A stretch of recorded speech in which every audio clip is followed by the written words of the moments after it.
Why are people not seeking therapy?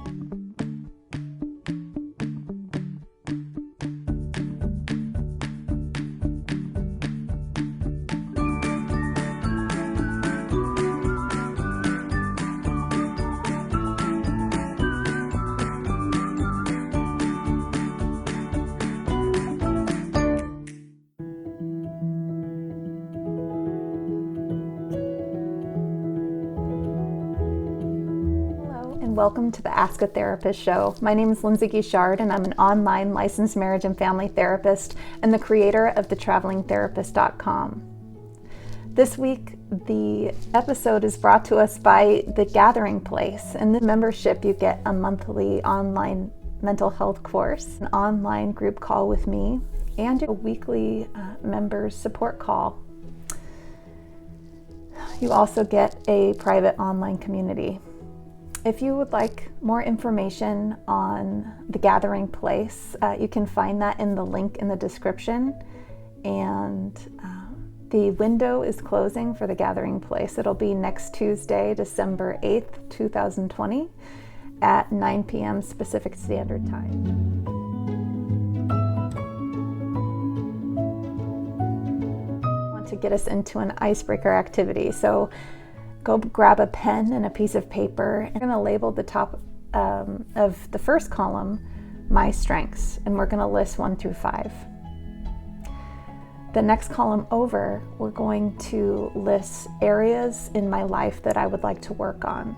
Now would be a good time to pause and do that activity. So hit the pause button and do the activity and come on back. Tonight's question is, why are people not seeking therapy? I want to thank you so much for sending this question in, and send in more mental health questions, and your question could be featured in a future episode. The nature of therapy and seeking therapy is very private, so this is actually kind of a tough question to answer. I know I myself was highly encouraged to seek therapy when I was in my undergraduate program in college. It wasn't a requirement, but it was optional. But it was highly recommended because that's what we were going to school for. I remember looking for the student directory and finding it and looking for the student therapy services number and calling it and just kind of coaching myself through it, saying, it's going to be okay. Everything's fine. This is just like, it's just like scheduling a dentist appointment or a doctor's appointment. And I called and the person answered, and we set up a time, and they said, it's okay to come in early because we actually have some paperwork for you to fill out. And so I said, okay. I remember driving to the appointment. I remember pulling into the parking lot and finding a parking spot and feeling very apprehensive and nervous. And I remember kind of wanting to connect with someone. And so I called someone who I love and just wanted to check in and tell them what was going on. And they gave me some encouraging words. And the time was 15 minutes before my appointment, so I said goodbye, and I got out of my car and I found the door, and I walked across the parking lot to the door that said Student Therapy Services.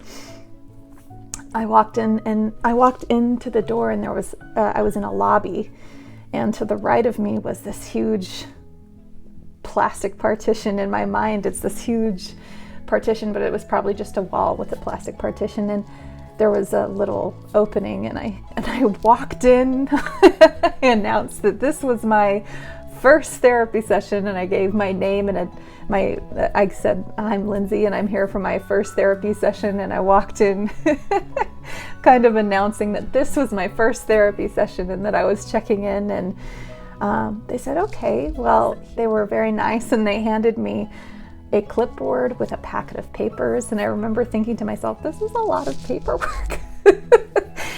They just said very encouragingly, fill it out to the best of your ability and your clinician will come in through the paperwork. And the time went by so quickly because all of a sudden I looked up and there was my lovely clinician, and they introduced themselves and ushered me back into a therapy room. And we sat down, and they were just so warm and welcoming. They spoke a lot at first, just sharing who they were and going through or highlighting some things in the paperwork. And then they had a lot of questions for me, and I really felt like this was such a different experience than anything that I was thinking of. I thought this would be scary or just something, I don't know, just something unknown. And I remember thinking, wow, this is so nice. I wonder why it took me so long to make a therapy, and how relieved I was that I wouldn't have to worry for the next sessions, because I was actually looking forward to the next sessions. So if this is something that has made you kind of interested in finding out a little bit more about therapy, I would love for you to come and have a 15-minute connection call with me online. You can do this by finding the link below for the Traveling Therapist Facebook business page and booking a free 15-minute call. And if you live here in California and you think that my therapy services would be beneficial to you, that is great. If we find that through the call that you're going to need some referrals, I have those as well. I'm looking forward to connecting with you. Thank you so much for watching this week's episode of the Ask a Therapist show. Send in your mental health questions, and I will see you next week.